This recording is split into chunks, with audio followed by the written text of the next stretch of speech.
Igikombe cy'isi cyatangiye ku wa 11 Kamena kugeza ku itariki 19 Nyakanga 2026, kinakirwa bwa mbere n'ibihugu bitatu USA, Canada ndetse na Mexique.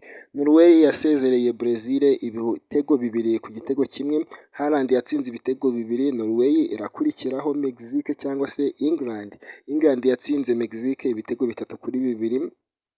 Ni ukuvuga ngo izindi nkuru zikomeye ni uko Messi yinjiye mu mateka, yabaye uwa kabiri gutsinda mu gikombe cy'isi ibitego 5 ziturutse, afite ibitego 14 byose muri World Cup. Neymar yongeye ko azasezerera ikipe y'igihugu nyuma yo gusezererwa kwa Brazil. Iran yimuriye ikigo cyayo muri Mexique kubera impungenge z'umutekano muri USA. Perezida wa Mexique yavuze yuko nta kibazo afite.